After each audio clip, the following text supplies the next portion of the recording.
agora Sub40, o programa de entrevistas de Ópera Mundi com Breno Altman. Começa agora mais uma edição do programa Sub40. Nosso propósito é entrevistar convidados e convidadas que representam uma nova geração de lutadores, pensadores e realizadores. Homens e mulheres de até 40 anos, às vezes um pouquinho mais, que são referências no mundo do trabalho, da cultura e do esporte, das leis, da comunicação e da atividade política. Nossa convidada dessa semana é Beatriz Senhier, atriz, roteirista, diretora e produtora de cinema. Um de seus filmes, o franco-colombiano Los Silêncios, foi exibido na quinzena de realizadores do Festival de Cannes em 2020. Ela já tem uma longa e exitosa história no chamado cinema independente. Além das perguntas que serão feitas por mim, nossos internautas e nossas internautas também poderão apresentar questões. Na medida do possível, essas serão encaminhadas à nossa convidada. Boa noite, Bia. Boa noite, tudo bom? Tudo bom? E obrigado por atender nosso convite. Para mim é uma honra tê-la aqui conosco. Muito obrigada pelo convite. Muito bom poder conversar com vocês. Bia, vou começar com uma pergunta tradicional aqui no programa e indelicada. Quando e onde você nasceu? São Paulo, perto ali da Avenida Paulista, no bairro da Bela Vista, em 1984. 1984. Final da ditadura, né? Início já da redemocratização. Na campanha das diretas. Campanha das diretas. Como é que fazer cinema surgiu na tua vida? De onde você veio? Qual foi tua caminhada até chegar à telona? Então, como eu morava ali perto dessa região da Paulista, eu cresci em meio aos cinemas de arte daquela região, né? Do Augusta, ali também da Pamplona, do Reserva, eram outros nomes quando eu estava crescendo, né? Mas eu cresci muito vendo aquelas filas, vendo aqueles filmes. E o meu padrasto era muito apaixonado por cinema, o pai do meu irmão Cauê. Ele, todo sábado, assim, era religioso. Eles não iam, meu pai, ele e minha mãe não iam na igreja, mas iam no cinema.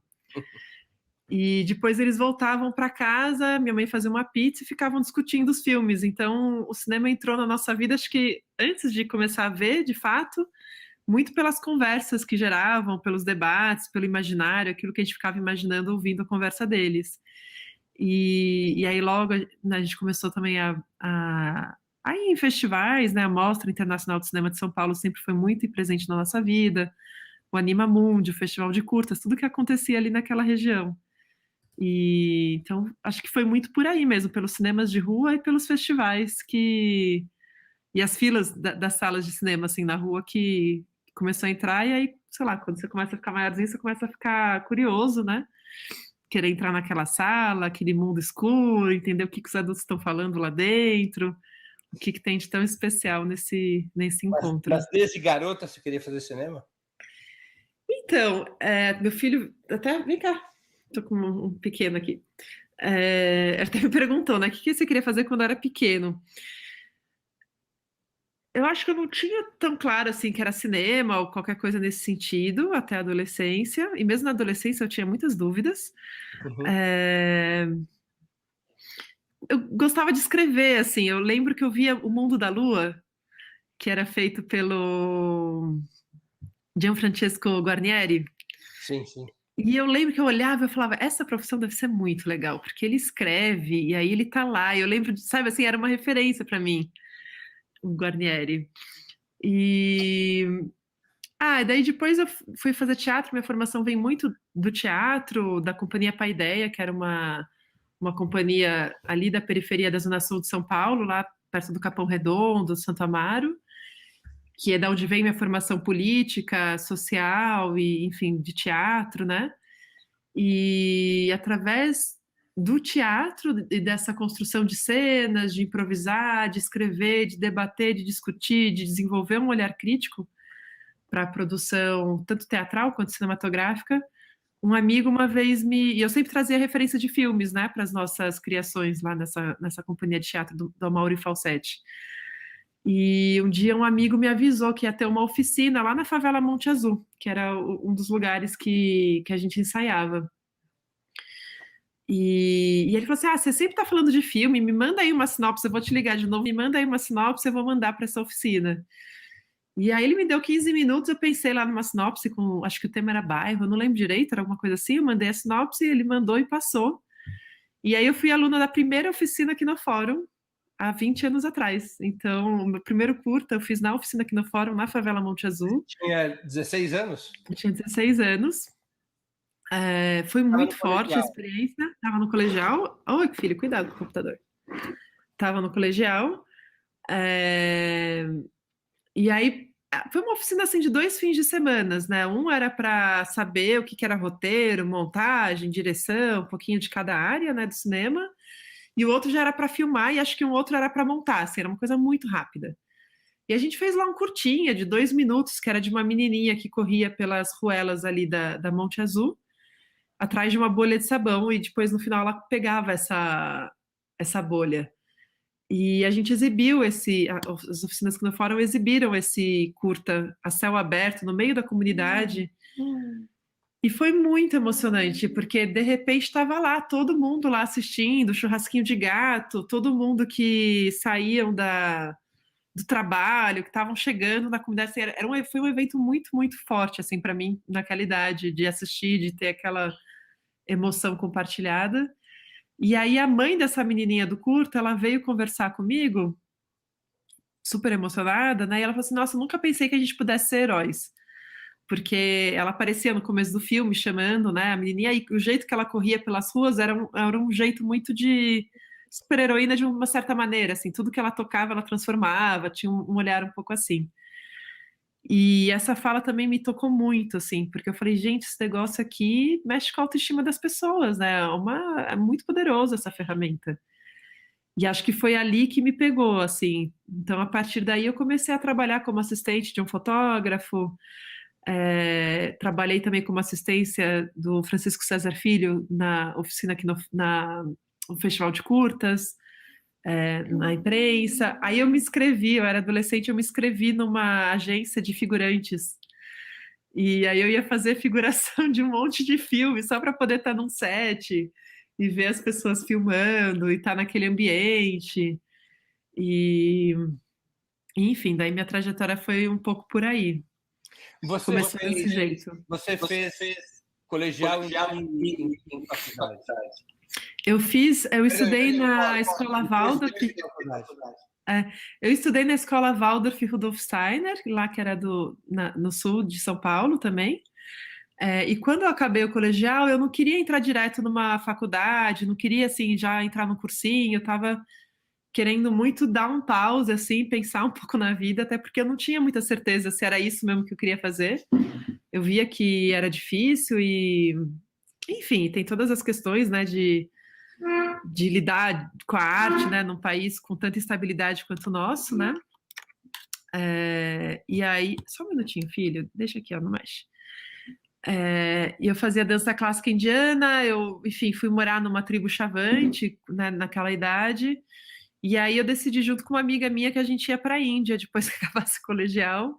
E a gente, enfim, que era barato ir para lá, a gente conseguiu um hospital para trabalhar. E a gente foi morar em Auroville, que é uma comunidade que tem mais de 8 mil pessoas morando no sul da Índia. Uma comunidade... Por que a Índia, Bia? Eu estava muito, muito encantada com a dança clássica indiana, o Odissi, que eu fazia com a Bhava Nahia, que é uma bailarina brasileira que mora em São Paulo e é fenomenal. Para mim, eu tinha uma sensação do tipo, se eu voltar bastante numa civilização antiga, eu vou conseguir mirar melhor o futuro, sabe? Assim, essa coisa meio estilingue. Vou voltar para trás para poder ir para frente. E era muito barato, assim, era uma coisa que a passagem era cara para chegar lá, mas eu morei nessa época com a Renata, minha amiga, a gente gastava menos de $10 por dia lá, e viajando e tudo mais, e essa comunidade também tinha uma possibilidade de trabalhar, né? Então eu trabalhei numa fábrica lá eles faziam lâmpadas com papel machê, assim, aí eu trabalhava lá, trabalhava no hospitalzinho, enfim. Fui fazer dança clássica com Kilutiaram Mohapatra lá e passei esse período lá. Fiquei em depressão também, porque foi super forte tudo. Essa primeira vez foi quase 6 meses, assim, 5 meses, pouco por aí. E aí de lá, e eu estava na dúvida se eu ia fazer cinema, eu ia fazer ciências sociais, eu ia fazer, sei lá, medicina, porque eu também curto, sabe? Assim, eu não sabia se eu ia fazer uma coisa mais prática ou ia mesmo para esse mundo das imagens e das ideias, né? Ou filosofia, enfim, eu estava com várias dúvidas, como acho que muitos adolescentes, né? É uma decisão muito forte, né? Assim, o que você vai fazer pro resto da sua vida? Uhum. O que você pode fazer para ajudar o mundo, né? Do jeito que ele está, né? Quais são os seus talentos, né? O que é o melhor que você pode fazer, né? Então, e aí eu lembro que naquela época eu li uma frase do Schopenhauer que era do mundo como representação da vontade, que falava assim: You can do what you will, but you cannot will what you will. Que era uma frase que eu encontrei lá dos livros que eu estava lendo. Que é mais ou menos, você pode fazer o que você tem vontade, mas você não pode ter vontade do que você tem vontade. Você não tem como escolher o que você tem vontade, né? E eu falei, nossa, acho que vai ser cinema mesmo. Não vou conseguir escapar. Enfim, saí de lá, eu prestei para a escola de cinema no Centro Instrumental de Cinematografia em Roma, que é uma escola feita pelo Pasolini e super interessante, assim. A escola de Cuba é muito inspirada neles. A escola de Cuba foi feita pelo Gabriel Garcia Marques, né, e vários outros autores e também cineastas. E era um vestibular muito legal, porque era um vestibular que você tinha que assistir 111 filmes, que não eram blockbusters, assim, normalmente era o primeiro e segundo filme de diversos diretores do mundo inteiro. Tinha que ficar um mês lá, então, assim, era todo um processo seletivo, tinha que mandar um curta, então era um processo seletivo mais interessante, assim, do que os nossos vestibulares. E aí eu prestei, só que aí para fazer direção, que é o que eu queria, tinha que ter mais de 21 anos, eu ainda estava com 19. Então eles me ofereceram, como eu tinha um histórico de teatro, né? Eles me ofereceram fazer atuação para cinema. Aí eu comecei a fazer, e aí quando dava já para mudar, eu voltei para o Brasil e acabei entrando na FEFELESH em filosofia também. E aí, enfim, nisso eu comecei a escrever o meu primeiro filme, que é O Sonho Bollywoodiano, que é a história de 3 atrizes brasileiras que estão cansadas de serem exploradas pelo seu corpo, né, pela mídia brasileira, e elas vão para a Índia achando que vão fazer um cinema mais... Deixa eu te perguntar. Perdão. Pode falar. Não, fala. Teus filmes, teus 3 longas, pelo menos, eles sempre trazem um pano de fundo político-social e são realizações inusitadas. Brasil, Índia, França, Colômbia. Há espaço para esse tipo de cinema independente na produção brasileira? Ou foi quebrar pedra com a mão até chegar no teu primeiro longa, que é exatamente O Sonho Bollywoodiano de 2010? Então, na época, era muito complicado, porque não existia o FSA, não tinha, assim, editais que depois, com as políticas do Lula e da Dilma, se fomentaram, regionalizaram, né, e teve muito mais fomento ao audiovisual no país, né, que é uma outra coisa que agora está paralisada de novo. Uhum. E eu também não tinha, assim, um curta famoso, ou sei lá, não tinha feito a ECA, né, que é onde muita gente está e tal. Então era muito difícil eu ganhar um edital com o primeiro longa, né, o primeiro roteiro. E aí o que aconteceu foi que eu fui no banco e tinha um crédito pré-aprovado para comprar um carro. E aí eu perguntei para a gerente se eu tinha que provar que tinha comprado o carro ou se eu podia só pegar o dinheiro, né? E aí ela falou, não tem problema, você está pré-aprovado, você pode pegar, né? Eu só não vi que os juros era de 8,5% ao mês, né? Mas enfim, aí eu apertei lá os botões, caiu na minha conta lá, acho que era 27 mil reais na época. O dólar na época estava 1,30, 1,34, uma coisa assim. Aí eu comprei comprei as passagens e fui para lá com 3 amigas minhas que são atrizes, que é a Paula Brown, que é maravilhosa, Lorena Lobato, a Nathalie Cabanas, para rodar esse roteiro que eu tinha escrito, que era baseado um pouco na minha experiência quando eu tinha 18 anos lá, nessa crise existencial, né? Qual que é o meu condicionamento social? De onde vem minha vontade, né? Será que é minha? Será que é da minha família? Será que é do meu bairro, do meu país, do meu continente? Ou será que é alguma outra coisa, né? E essa história, né? De 3 atrizes que estão cansadas da mídia brasileira, vão para lá para fazer um cinema mais filosófico, experimental, espiritual, e de novo acabam com os biquínis, né? Que dão de novo para elas os biquínis para dançar, porque no fundo, qualquer lugar do planeta que você esteja, né? O machismo é muito forte e muito que se espera da gente é isso, né? Que a gente rebole na frente das câmeras o tempo inteiro. Esse teu primeiro longa foi feito, então, com o dinheiro que você tinha pré-aprovado para comprar um carro. Isso. Eu falei que eu queria dirigir, né? Só que não era um carro, né? Aí, foi com esse dinheiro. E eu fiquei 10 anos pagando esse empréstimo, fiquei muito tempo pagando.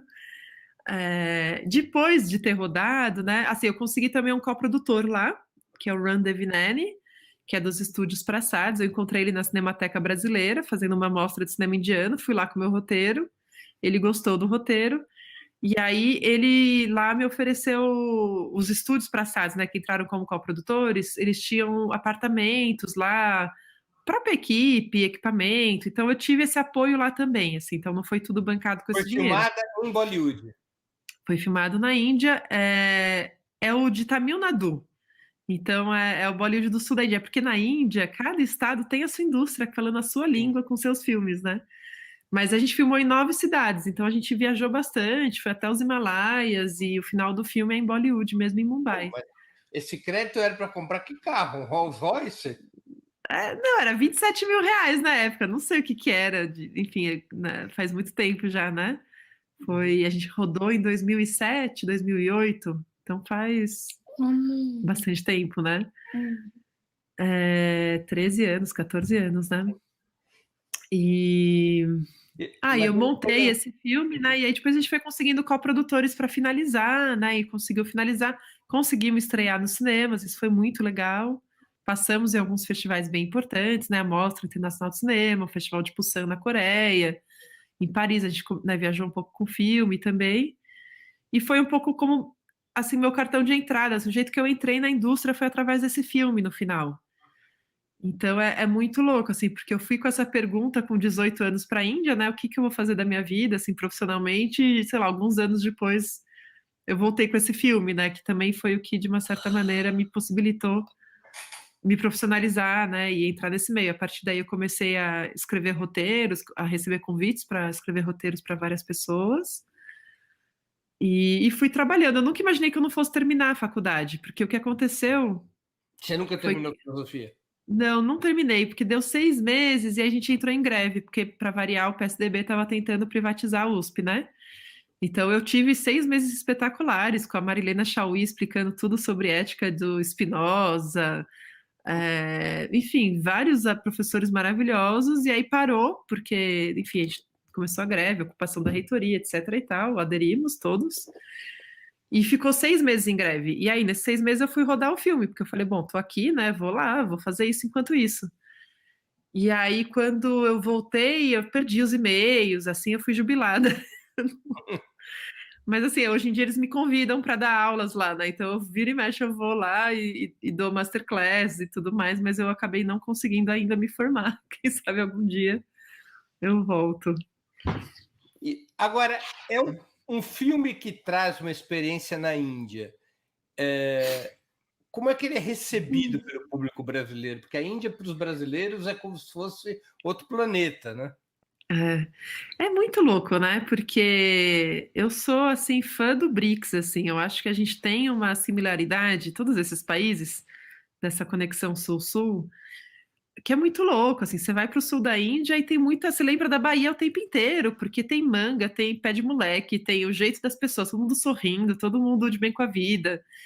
É uma coisa muito impressionante, assim, como que a nossa mídia e cultura, né, colonizada, nos conecta tanto com a Europa e com os Estados Unidos e nos desconecta tanto dos nossos vizinhos latino-americanos quanto da Ásia, né? E a gente tem muita similaridade com a Ásia, não só com a Índia, mas eu considero a China também, que a gente tem várias coisas em comum, em termos de cosmologia, enfim, outros lugares da Ásia e da África. Para o Brasil, eu acho que eu ainda sou vista meio como uma cineasta meio fora da curva, assim, né? Porque, no fundo, todos os meus filmes tiveram essas coproduções que são muito orgânicas para eles, né? Eu não teria como fazer esse filme sem ser uma coprodução indiana. Os outros também, né? São coproduções que têm muito a ver com o próprio filme, né? A França veio ali para no filme do Los Silêncios para nos apoiar, e o Thierry Lenouvel, que é o meu coprodutor lá, é uma parceria excelente, assim, super importante, e é muito lindo ver um país como a França, com o histórico de cinema deles, apoiando, né, o cinema latino-americano, é super, super bacana. Mas eu não sei, eu vou muito pelo projeto e pelos personagens. Não é que eu penso assim, tipo, eu quero fazer um filme bem louco, sabe? Assim, bem difícil, deixa eu Agora, juntar você os ficou países mais malucos. foi um longo tempo o intervalo entre teu primeiro longa e teu segundo longa, que foi o Los Silêncios, né? Uhum. Por que esse intervalo tão grande? O que você ficou fazendo nesse intervalo? Então, eu lancei o Los Silêncios, o Bollywood Dream nos cinemas em 2011, entrou nos cinemas, e eu consegui filmar em 2017 Los Silêncios, né? Então tem um tempo grande aí que é para captar recursos, para pesquisar, né, para escrever roteiro. O cinema, ele é uma arte assim que demanda muita gente, muitos recursos, e demora mesmo. Eu sempre falo que para fazer o Los Silêncios a gente mandou o projeto para 37 editais, Também é um roteiro teu. um roteiro meu também, dos quais a gente ganhou só 6. Então, assim, é uma coisa, são muitos nãos e alguns sims, mas esses sims já são suficientes para a gente poder fazer o nosso trabalho, né? E no meio disso eu tive um filho também, né? Então, esse pequenininho que está aqui do meu lado. Então a vida vai acontecendo, né? Enquanto a gente está esperando os projetos terem recursos, né? Mas a média no Brasil é uns 5 anos entre um filme e outro, né? Esse demorou mais realmente, enfim, por conta de do estudo. Mas é isso. Depois, você fez o filme baseado com uma experiência na ilha, o Sonho Bollywoodiano. Depois você foi para a fronteira entre Brasil e Colômbia. Os Silêncios trata dos deslocados pelo conflito entre a guerrilha e os paramilitares aqui no país vizinho, né? Novamente eu te pergunto, qual é a razão dessa escolha? Você achava que esse tema podia provocar emoção, interesse, engajamento do público brasileiro? Então, de novo, não foi o tema que me chamou, foi uma história que uma amiga minha colombiana me contou da infância dela, de quando ela migrou para o Brasil, que o pai dela estava dado como morto, e quando ela chegou aqui, eles mudaram, né, de casa muitas vezes, e ela tinha essa memória da aparição do pai dela em várias dessas casas que eles moraram. E ela tinha essa dúvida se o pai dela estava morto mesmo ou estava se escondendo na casa dela, ou se era um fantasma entre eles. E o jeito que ela me contou a história me tocou muito, assim, eu comecei a sonhar com essa história, eu não parava de sonhar, daí eu falei, nossa, eu vou escrever só para me livrar disso. Aí uma vez que eu escrevi, eu comecei a gostar dos personagens, aí eu falei, não, vou dar uma pesquisadinha, vai. E aí eu vi que a imigração colombiana era a segunda maior para o Brasil naquela época. E assim, eu comecei a entrevistar, eu ganhei um prêmio do Ibermédia para entrevistar os colombianos morando aqui, aí eu entrevistei mais de 80 famílias colombianas vivendo na fronteira, e aí eu comecei a achar muito fascinante, assim, tudo que eles traziam, e comecei a achar muito próxima de nós essa guerra toda, porque no fundo é uma guerra por Era várias antes questões do de Acordo justiça. de Paz de 2016. Isso, foi antes do Acordo de Paz. A última versão do roteiro estava acontecendo com o Acordo de Paz. E aí eu também achei que era um marco histórico, né, de várias questões muito importantes, então abarquei isso daí no filme também. E que também super pouco estava se falando no Brasil. Mas o filme surgiu por causa da história da minha amiga, assim, por causa do personagem, dessa centelha humana, sabe? Não tanto da questão. O background político, né, ele vem como uma camada de contextualização onde estão esses personagens e como que a história e a geografia interferem na vida pessoal desses personagens, né? A gente não tá... Só um minutinho, deita aqui, ó. Pode deitar. Pronto, vai dormir no meu colo. A gente não tá desconectado, né, de tudo que acontece. E esses acontecimentos geográficos, políticos e tudo mais interferem, né, na nossa vida íntima, né? Então o lado político, ele vem muito desse lugar, assim, de background mesmo, sabe? Para mim, realmente, o coração, o início, né? A estruturação toda tá muito mais no... Eita. Ai, pronto. Tá muito mais na história dos personagens mesmo. Entendi. O Los Silêncios já foi feito com uma verba maior do que o Sonho Bollywoodiano. Sim. Los Silêncios já foi 3,5 milhões de reais. Aí já é um orçamento de verdade, assim, né? Profissional, para todo mundo receber de acordo com o sindicato, né? Os mínimos necessários. Já é um orçamento de verdade, né? De um baixo orçamento que eles falam, mas, filho, fica paradinho. E é um filme que teve tela aqui no Brasil, que foi exibido no Brasil e exibido também na Colômbia. Ele foi exibido no mundo inteiro, assim, ele foi vendido para muitos países, passou em festivais também no mundo inteiro, entrou nos cinemas na Colômbia, no Brasil, na França, em muitos países, México, Suécia, Espanha, Alemanha, Áustria, China, foi comprado pela China também, então assim, ele realmente foi para o mundo inteiro. O que eu acho mais interessante é que na França, né, como eles são coprodutores do filme, bom, ele além de ter feito mais de 50 mil pessoas de público nos cinemas lá, a França tem um programa muito legal que desde pequeno as crianças da escola vão nos cinemas, assim, uma vez por semana, eles vão ao cinema para entender que esse é um lugar de aprendizado também, né? Uhum. E aí meu filme foi indicado para os alunos de 14, 15 anos. Então teve assim, eu ganhei prêmios da juventude. Aí esses alunos eles fazem críticas, publicam nos jornais. Então foi considerado, segundo os adolescentes franceses, o melhor filme de guerras que eles tinham visto no ano. E isso foi muito legal. E aí o Ministério da Educação francês fez uma apostila de 22 páginas sobre o filme. E os professores usam essa apostila e o filme em sala de aula. Até hoje, assim, outro dia eu recebi um e-mail pedindo para fazer um vídeo, não sei o quê, para os alunos. É muito, assim, é impressionante, um país que realmente leva a sério, né, a cultura e o seu próprio investimento, né? Então eles fazem essa intersecção, assim, com a educação e os debates lá eram fenomenais, porque eles tinham conhecimento de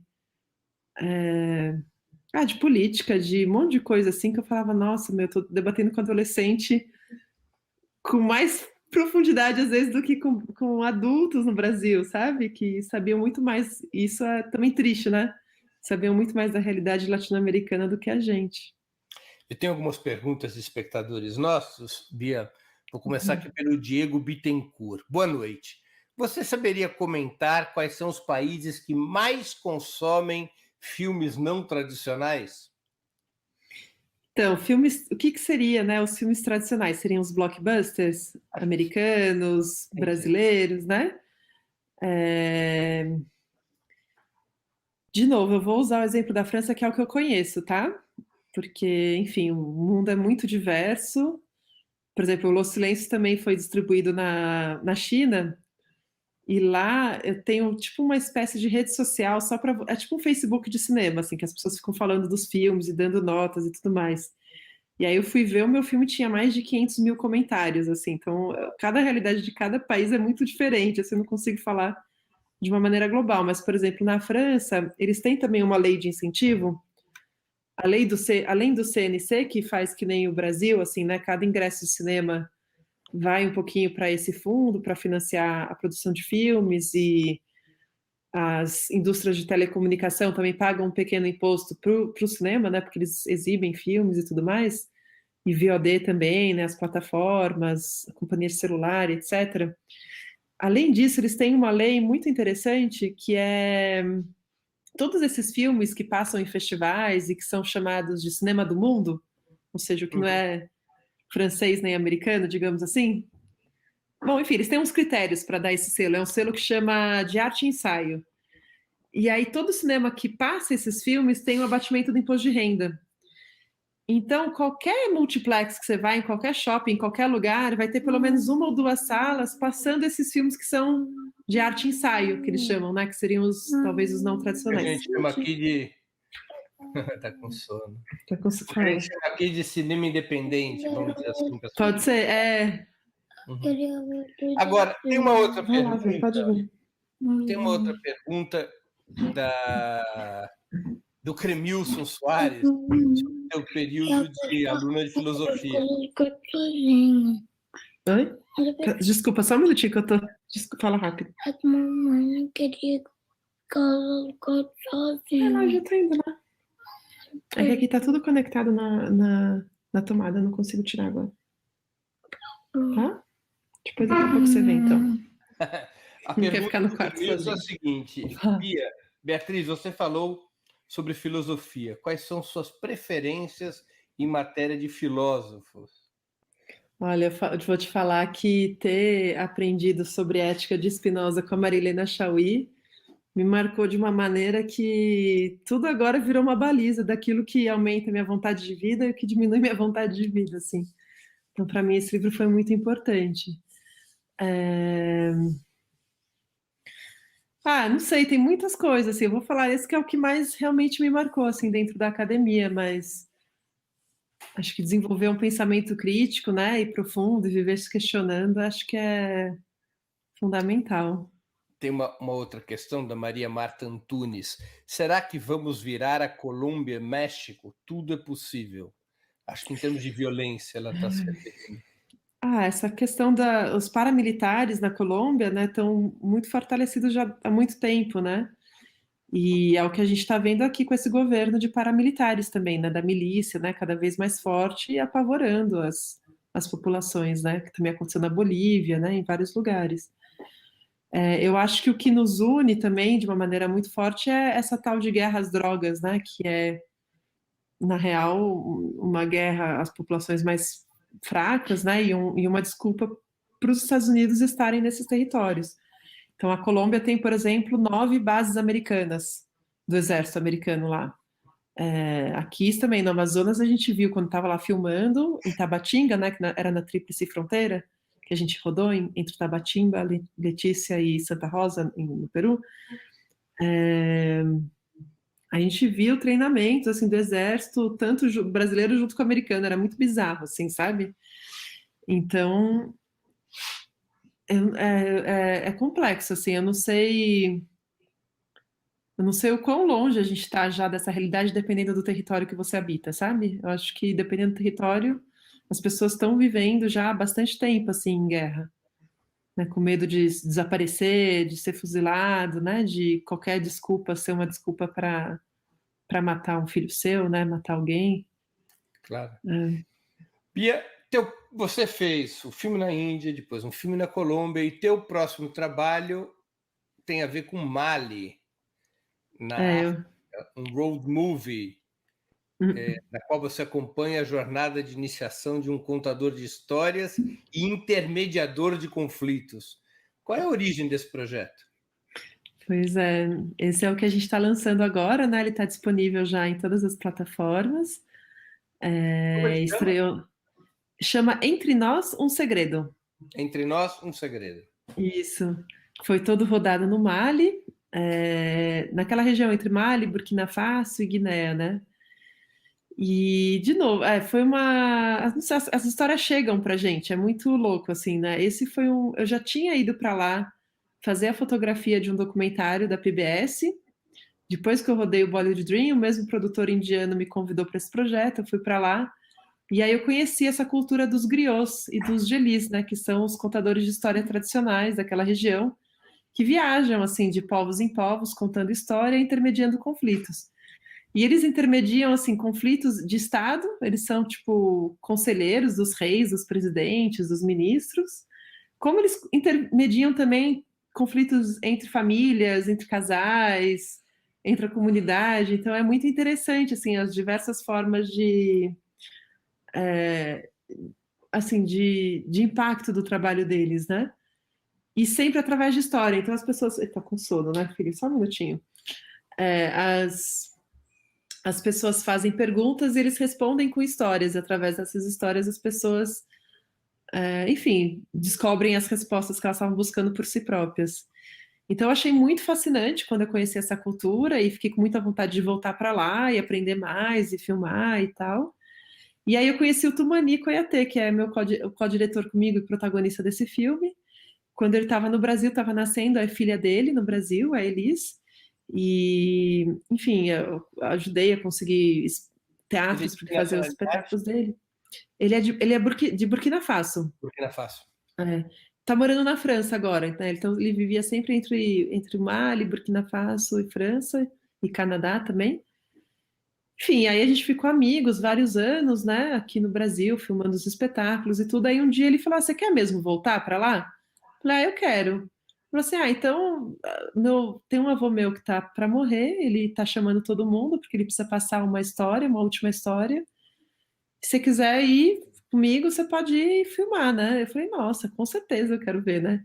E ele ia passar um pedaço de uma história para cada um dos gelis do grau de iniciação dele, porque a criança que teria que receber essa história ainda estava muito pequena, não tinha feito ainda as perguntas necessárias para recebê-la. E aí eu falei: quando que a gente vai? Daí ele falou: não, semana que vem. Eu falei: não, como assim semana que vem? Não tem como, semana que vem para o outro lado do mundo, né? Não, é porque é agora que ele tá para morrer, não tem jeito. Aí eu liguei para os indianos lá, meu coprodutor indiano, falei: e aí, tudo bom? Tô precisando, né? Enfim, aí ele me ajudou lá a comprar as passagens e tal, isso aqui, e a gente foi lá filmar. E foi super forte, assim, foi muito interessante, porque daí uma coisa que ele não tinha me contado, que eu fui descobrindo depois com o processo do filme, é que quando a gente chegou lá, teve uma grande assembleia desses gelis todos, assim, que não se viam há mais de 20 anos. E todos eles tinham fugido de lá quando foi o assassinato do Thomas Sankara. Uhum. Porque todos eles participaram da Revolução de Burkina Faso. O próprio Toumani, todos eles fizeram parte disso, e quando ele foi assassinado, eles tiveram que sair do país. E era a primeira vez que eles se reuniam depois disso tudo. Então, além da história, de tudo aquilo que estava sendo contado, da iniciação que estava sendo feita, né? Ele, no final, recebe o cajado da palavra, que é o grau máximo de iniciação deles, né? Basicamente, ele vira o próximo conselheiro do próximo presidente daquela região, né? Do Mali, Burkina Faso. Ai, filho, ó, o fio, cuidado. Peraí. Pronto. Enfim, aí eles fazem essa grande assembleia lá. E aí, 6 meses depois, o Blaise, que foi quem assumiu o poder, que era o vice do Thomas Sankara, e que muito provavelmente estava envolvido no assassinato dele, e que ficou 27 anos, né, no poder depois desse assassinato, ele é deposto e teve que fugir e sair do país. Então, realmente, assim, é muito impressionante, assim, como esses contadores de histórias, eles têm um poder de articulação e da palavra, assim, de fazer o povo ir para a guerra, né, ou para a paz, ou realmente se insurgir, que é muito forte, assim. E que Agora, eles acreditam que está cheio de poderes sobrenaturais também e tudo mais. é um documentário ou um filme de ficção? É documentário. Esse é o único documentário dos 3. Tá Todos certo. eles têm um pé na linguagem documental, porque eu gosto muito dessa mistura, assim, entre documentário e ficção. Eu adoro trabalhar com não atores, né? Eu gosto muito de capturar um pouco essa realidade. E eu gosto desses filmes de fronteira, assim, que você tá o tempo inteiro navegando entre fronteiras mesmo de linguagem, de temas, né? De línguas, de culturas. Mas esse é o único que é documentário mesmo, e é o que eu mais tive dificuldade de fazer, de montar, Foi um processo bem longo. A gente filmou em 2014 e ele entrou nos cinemas esse ano. Cinemas e nas plataformas. Ele pode achá-lo em qualquer das plataformas. Ele tá em todas elas, tá na Google Play, iTunes, YouTube, Filmes, Oi Play, e vai entrar no MUBI também agora em No julho. MUBI está o Los Silêncios, que eu já vi no Tá, o YouTube. Los Silêncios, ele ia sair, eu não sei se ainda tá, mas o Entre Nós vai entrar agora em julho, então acho que saiu um e entra o outro. Eu não consigo gerenciar tudo assim, para onde vão, assim, né? Que nem filho, né? Você põe no mundo e vai. O filme chama-se. Estão me perguntando aqui de novo. O filme chama Entre Nós. Um Segredo. Um Segredo. Entre Nós, Um Isso. Segredo é o filme de documentário, que é o lançamento agora da Beatriz.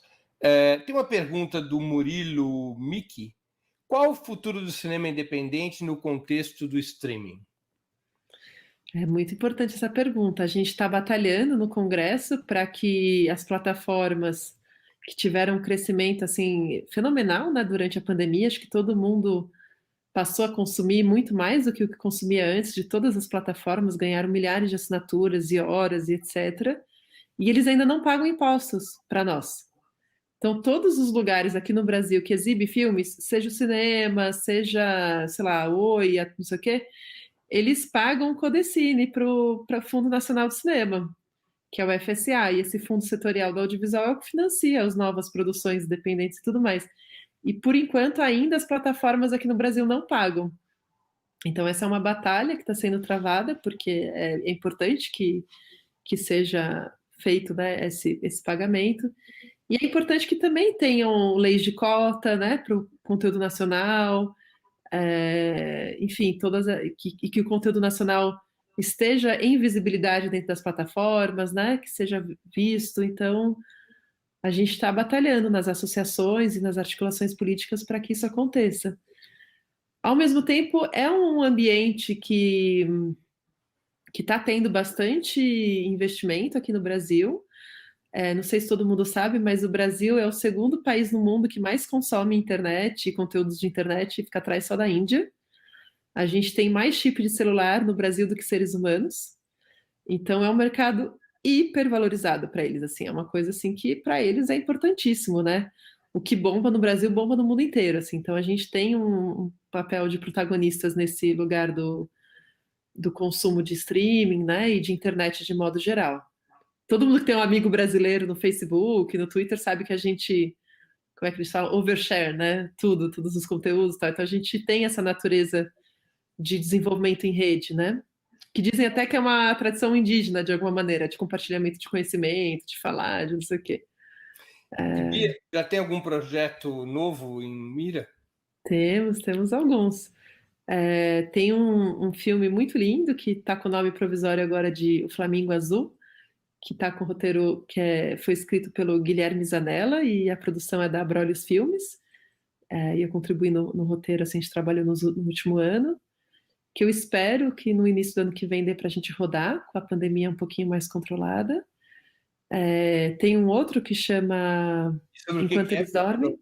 O Flamingo Azul é a história de uma mãe com um filho que o filho precisa da assinatura do pai dele para poder mudar de país. E é um pai que ele nunca viu, enfim, que não conhece. Então a mãe vai com esse filho de 11 anos atrás desse pai, buscar esse pai no sul do país. Aí tem um outro que chama Enquanto Eles Dormem, que é a história de um trisal, enfim, com as crianças e tal, dentro de um país super conservador, que ainda estou desenvolvendo o roteiro, está ainda no terceiro tratamento. Aí tem uma série também que eu desenvolvi com a Maíra Biller, que a gente está aí vendo com as plataformas, apresentando para as plataformas. Muito bem. Os profissionais com os quais você trabalha parecem ser, em sua maioria, mulheres. Isso é uma coincidência profissional ou uma decisão planejada? Então, vários estudos mostram que quando a diretora é mulher, ela naturalmente acaba chamando outras mulheres também para trabalhar, muito mais do que quando os diretores são homens, né? Então, uma das nossas batalhas de ter mais filmes dirigidos por mulheres, né? Além de para poder ter esse olhar também e cosmovisão, né, do mundo nas telas e, né, em tudo o conteúdo que a gente consome, é também porque naturalmente as diretoras mulheres acabam confiando, né, em outras cabeças de equipe mulher. Então, acho que é natural, assim, a gente busca trabalhar com quem a gente se dá bem, com quem a gente admira o trabalho, né? Mas eu não, assim, eu gosto de misturar, assim, eu gosto de ter homens também, de ter 50-50, assim, eu acho legal ter essa mistura também. Mas é fundamental, assim, a gente ter mais filmes dirigidos por mulheres, com diretoras de fotografias mulheres, assim, realmente faz muita diferença, assim, desde o enquadramento, o jeito que mostra, né, o ponto de vista mesmo, né, literalmente é um ponto de vista, né, a câmera. Até os conteúdos, né, o jeito que são retratados, né, todas as questões do mundo, né, não só questões femininas, como, sei lá, maternidade, qualquer coisa nesse sentido, mas, sei lá, o próprio capitalismo, o próprio modo de vida, né, a organização da sociedade, a economia e tudo mais, né. Bia, qual é a tua avaliação sobre a política para o cinema durante os governos petistas? Abriu espaços para o tipo de cinema que é feito por profissionais como você, que saem dos padrões tradicionais dos blockbusters? Foi uma era de ouro mesmo que a gente viveu, agora que a gente percebe, né? Não apenas para esse tipo de filme que eu faço, que é o tipo de filme de arte e ensaio, né? também para os blockbusters, assim, a gente começou a ter blockbusters nacionais que fizeram muita bilheteria, né? Tanto nos cinemas, como também teve a lei da TV paga, 2.445, acho, na qual as TVs a cabos foram obrigadas a comprar 12 minutos por semana de conteúdo independente brasileiro, e aí começaram a ver que era ótimo o nosso conteúdo e que o público gostava, então eles começaram a comprar mais até do que essa cota. Então as políticas públicas cruzadas, assim, desde da fortalecimento da Ancine e do Fundo Setorial do Audiovisual, que é esse fundo que não é o imposto das pessoas, assim, eu sempre gosto de deixar claro que é um imposto que é do setor, assim, ele vem de ingresso de cinema e de telecomunicação, assim, de quem usa filmes é que paga. Então e dentro desse fundo setorial do audiovisual foram feitos muitos editais em parcerias com as secretarias regionais.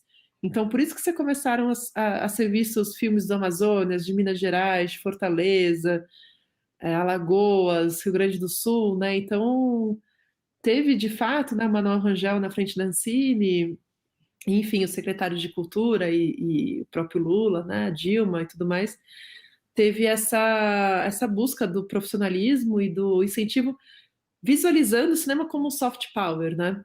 Assim, não sei se todo mundo conhece essa expressão, né? Você tem o hard power, que são a guerra, né? Os canhões, as armas e tudo mais, que é um jeito de você invadir os outros países. E você tem o soft power, que é a cultura. E o cinema, dentro do soft power, é muito poderoso, né? Cinema, série e tudo mais, porque você, sem usar nenhuma arma, você consegue convencer outros povos do valor que tem o seu país e o seu modo de ver o mundo e tudo mais. Então, isso alavanca desde turismo a outras indústrias. É um setor que emprega mais de 300 mil pessoas. Ele retorna de impostos, porque toda vez que a gente faz um filme com esses dinheiros de editais, a gente paga imposto em tudo, em cada pessoa contratada, em cada equipamento e tudo mais. Então, cada R$ 1 investido desse recurso público, né, do Fundo Setorial do Audiovisual, a gente devolve para o Tesouro R$ 1,5. Então, gera riqueza de fato, né, para o Tesouro, além de emprego, além de autoestima, né, além de tudo isso. Então, eu considero, sim, que durante os anos do PT teve um avanço fenomenal e, assim, é muito triste pensar que isso está interrompido, porque, de fato, desde 2018, todos esses editais e políticas públicas, eles estão não interrompidos de fato, assim, com, né, um corte, mas estão muito travados, assim, sabe? As coisas não andam dentro da Ancine, fica tudo... meio que eles tentam matar por inanição, sabe? Meio que se ninguém mexer, a coisa vai morrer. Então eles ficam travando os processos e a gente fica lutando dentro da burocracia, né? Mudam o sistema, assim, é uma coisa inacreditável. O sistema de prestação de contas, eles mudam no meio do processo, umas coisas assim, bem bizarras. Bia, muitos críticos ou muitos analistas do mercado de cinema fazendo uma comparação entre Brasil e Argentina, mesmo no que você chamou da era de ouro do cinema brasileiro durante os governos petistas, e chegava à conclusão de que, enquanto na Argentina havia muita diversificação nos blockbusters deles, no Brasil era muito concentrado nas comédias de costume. E uma das explicações correntes é que isso tinha a ver com certas leis de apoio ao cinema que transferiam para a iniciativa privada a decisão sobre qual filme produzir. Eram dados subsídios fiscais, as empresas... a decisão sobre o que ia ser produzido não era da sociedade, não era do governo, não era da Ancine, era uma decisão da empresa patrocinadora. E isso teria carregado muitos recursos para os filmes que não trazem muita polêmica, que têm sucesso garantido, que não vai criar nenhum atrito na sociedade. Você concorda com essa explicação? Não, isso também, isso é verdade. Explicação? Não, assim, eu não sei te falar exatamente da situação da Argentina, né? Eu admiro muito o cinema deles, os roteiros, o humor deles, eu adoro, né? Que é um humor meio tragicômico. Mas aqui no Brasil, de fato, as leis de incentivo, né? Elas, por exemplo, qualquer pessoa pode dar 6% do seu imposto de renda pode dar para um filme ou para um projeto cultural, através da Lei Rouanet, do PROAC, ICMS, ou mesmo da Lei do Audiovisual, no nosso caso, e qualquer empresa pode dar 4% do seu imposto de renda. Mas esse é um recurso, assim, muito difícil. Eu nunca consegui esses recursos, assim, porque, a não ser, sei lá, da Sabesp, que faz edital público de fomento, né, junto ao Estado de São Paulo, é muito difícil, porque realmente você tem que passar pela... Uma grande empresa tem que querer se associar, né, fazendo marketing, se associar ao seu filme, para que esse 6% seja um valor que vale a pena para eles em termos de burocracia e de pente fino, malha fina, e sei lá o que, valer a pena, né? E aí, realmente, eu acredito que sim, que faz sentido, tanto filmes quanto peças, né, quanto exposições assim, né? De maior... é a marca deles, eles querem, sei lá, fazer as pessoas se sentirem bem, né? Então, isso daí é verdade mesmo. Só que o que foi incrível durante esses anos é que teve espaço para tudo. Teve espaço para esse tipo de cinema e que as pessoas gostam mesmo, o público vai mesmo, né? E tem uma ocupação das salas de cinema, assim, fenomenal. O que eu lamento é a gente não ter essa lei que compense os cinemas a passar esses outros tipos de filmes. Porque é muito triste você ir num shopping ou qualquer complexo de cinema e só ter um único filme passando, né? Às vezes é um filme de super-herói, um blockbuster americano, e depois o outro blockbuster brasileiro, porque tem a cota de 20% de filme brasileiro, só que é quase igual os dois filmes, né? Assim, em termos de estética, de conteúdo, né? Então a gente ainda precisaria ter uma política que incentivasse financeiramente, né, em termos de rescisão de ressarcimento de impostos, as salas de cinema a passarem esses filmes também, para que eles não ficassem restritos apenas ali a Augusta, né? E esses cinemas de arte e ensaio, né, que são salas de arte, né? Mas sim, acho que teve, sim, acho que isso faz sentido.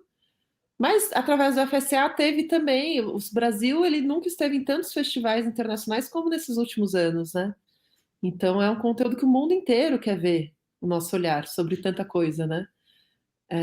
Com muita qualidade, e muita ousadia, e muita originalidade.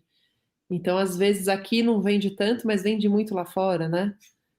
O Brasil realmente tá muito bem, assim, muito bem reconhecido no mercado internacional, os filmes. Os profissionais do cinema conseguem viver do cinema no Brasil? Então, aí que tá, né? É uma indústria que tem muita gente, então eu diria assim que quem é mais da parte técnica acaba conseguindo pegar um projeto atrás do outro de uma maneira mais, pelo menos estava, né, pegando, né? Uma coisa, tinha esse incentivo, conseguia ter essa coisa mais forte, né? Quem trabalha mais na parte de criação, seja roteiro, seja direção, seja atuação, né? Acaba ficando mais refém, não refém, né? Mas acaba tendo uns gaps entre uma produção e outra grande. E aí, de novo, vou usar de novo o exemplo da França, né? Que eles têm uma lei lá que chama intermitente do espetáculo, que, como se sabe que tanto espetáculo de cinema quanto de teatro, circo, né, qualquer pessoa que trabalha com espetáculo, você tem uma entre-safra entre uma produção e outra. Você tem que continuar pagando suas contas, né? O aluguel não para, a escola não para, nada para, né? A comida não para. Então, o Fundo Nacional de Cinema da França, lá, o INSS deles e tal, eles te pagam entre um espetáculo e outro o seu salário. Então, os salários são mais baixos, mas você tem, assim, garantido um ano entre um projeto e outro que o INSS de lá te paga o seu salário, não é um seguro-desemprego, né? Porque a gente é muito pouco protegido nesse sentido. A gente não tem seguro maternidade, desemprego, aposentadoria, nada, né? A não ser que você faça privado. Ou que você pague a MEI, né? Ou que você na sua empresa vá pagando o INSS, mas você não tem como classe uma segurança social que outros setores têm, né? Acho que esse é o tipo de coisa que a gente precisaria ter para ter uma estabilidade maior. Porque, assim, dá para sobreviver, né? Eu sobrevivo exclusivamente disso, do cinema mesmo. Mas para poder fazer essa escolha, eu vim morar fora de São Paulo, na roça, assim. Então, eu diminui muito meus custos de vida para poder sobreviver, porque eu sei que eu vou fazer um filme a cada 3 anos, 4 anos. Então, aquele cachê que eu ganho tem que me durar 3, 4 anos. Então, assim, são escolhas, né? Mas tem muita gente trabalhando com série, é um mercado que está crescendo muito, e como eu disse, o Brasil é um mercado muito próspero nesse sentido. No entanto, as plataformas aqui no Brasil não estão pagando, que nem pagam os profissionais estrangeiros, né? Eles pagam aqui, sei lá, bem menos, um terço do que pagam os profissionais estrangeiros. E não querem, assim, as nossas leis sindicais e tudo mais, eles não querem respeitar. Mas é isso, existe mercado, demora até as pessoas conhecerem seu nome, até você conseguir ter um portfólio para mostrar o seu trabalho, é muito no boca a boca, as pessoas trabalham com quem conhece, com quem os amigos indicam, porque tem um lugar ali de confiança muito grande nesse trabalho e de assim, identidade artística mesmo, né? As pessoas, eu quero um fotógrafo, poxa, esse filme, eu quero esse tipo de fotografia. Então você começa a pensar artisticamente quem tem aquela pegada. É uma pegada mais contemplativa, é uma pegada mais nervosa, câmera na mão. Não, é uma pegada mais assim, assado. Eu quero um profissional negro, eu quero uma profissional mulher, eu quero indígena. Então, depende muito do projeto, né? Então, eu acho que quanto mais identidade tiver um artista, um técnico nessa área, seja no roteiro, seja na fotografia, seja na direção de arte, seja no figurino, mais as pessoas se lembram de você. Porque sabe, eu quero uma pessoa, não, é queer, então vou buscar assim, assim, assado, né? Você fica com essa, ou seja, na direção, né? Então, acho que isso é bem importante, mas que dá. É que você não tem muita segurança mesmo, né? Você fica meio assim, é isso, muda o governo para tudo. Você fala, não é possível, tava tudo indo bem para todo mundo, todo mundo ganha dinheiro, o que é isso? Mas é. O Adriano Diogo tem uma pergunta. Meu ex-vizinho! Adriano, que saudades de você! A gente morava do lado. Quais são teus cineastas preferidos, teus cineastas de referência? Meus cineastas de referência, são vários. Eu tenho uma ligação muito forte com Tarkovsky. Que querida, Adriana Diogo. A gente sempre se encontrava no elevador, na padaria, lá no Bexiga. Então, Tarkovsky é um clássico, assim, o Stalker, e vários filmes dele que vira e mexe eu volto para ver, sabe? Tem um lugar ali de. Até quando eu tô deprimida, assim, eu vejo aquilo me faz um bem, tem uma espiritualidade naquelas imagens, tem uma coerência, tem uma profundidade que é isso que eu me vejo e eu gosto demais. Mas são todos os grandes mestres do cinema acabam virando referência, né? Ele, Pasolini também é muito forte para mim, sei lá, Fellini, Bergman, sei lá, eu vou falar dos contemporâneos, né? Hou Xiaoshan, Tsai Ming-liang, Jia Zhangke, Naomi Kawase, Lucrécia Martel, é muita gente, assim, é muito difícil, para mim é uma constelação, sabe? E cada um tem o seu cinema e eu curto o cinema da pessoa, assim, então são muitos cineastas mesmo. Bia, a gente está chegando aqui ao final da entrevista. Eu vou te fazer umas perguntas ping-pong agora, que faz parte aqui do nosso encerramento. Time de futebol. Corinthians. Acabou de perder 15 Malocreila sobradora. Acabou de perder 15 pontos. Livro inesquecível. Livro inesquecível. Guerra e Paz, do Tolstói. Música preferida. Eu tenho ouvido muito Tigana Santana, por causa do filme da África. A gente fez uma live juntos até um tempo atrás. E ele tem um trabalho também com essa sonoridade africana, dos griots, da cora e da voz. E tem sido uma descoberta assim, maravilhosa. Não sei se é a minha música preferida, mas é o que eu mais tenho ouvido hoje em dia, é o Tigana Santana. Tigana Santana. Filme marcante. Um filme marcante. Então, acho que o primeiro filme que eu assisti que me marcou muito foi A Estrada da Vida, do Fellini, que é um filme que eu tinha uns 12 anos, eu vi uma fila lá no cinema lá do Unibanco, na Augusta, e entrei e fiquei assim hipnotizada com aquele negócio lá. Era uma cópia remasterizada, não sei direito o que estava acontecendo, se era festival, o que era. E é muito louco, porque tem uma cena que eu lembro perfeitamente desse filme, só que ela não existe de verdade. E eu não sei o que aconteceu, se naquele dia, sei lá, era rolo ainda, colocaram uma cena lá no meio, ou se foi eu que imaginei, mas foi o primeiro filme, assim, La Estrada, né, do Fellini. Tem também a Canção da Estrada, do Satyajit Ray, que também é muito linda, que eu gosto muito. Ídolo político. Hidro? Não entendi. Ídolo político. Ah, ídolo. Entendi que era hidropolítica. Eu falei, gente, vou ter que falar de água agora. Ídolo político. Ídolo político. Bom, Lula, Mujica, bom, Mandela. Assim, da política mais institucional, digamos assim, né? Evento histórico do qual gostaria de ter participado. Ah, maio de 68? Talvez. Tá bem. Quais Bia, outros? muito Ah, obrigado. adoraria estar lá quando o Buda nasceu também, naquela região, 250 anos antes de Cristo, nos Himalaias. Bia, muito obrigado por teu tempo e por ter participado do Sub-40. Eu tenho certeza que nossos internautas aproveitaram e se divertiram muito nessa hora de conversa. Que ótimo, viu? Muito obrigada. Acompanho o trabalho de vocês. Sou uma admiradora aqui. E vamos que vamos. Tá bem. Muito grata. Chega ao final mais uma edição do programa Sub-40. Hoje nossa convidada foi a cineasta Beatriz Sainier.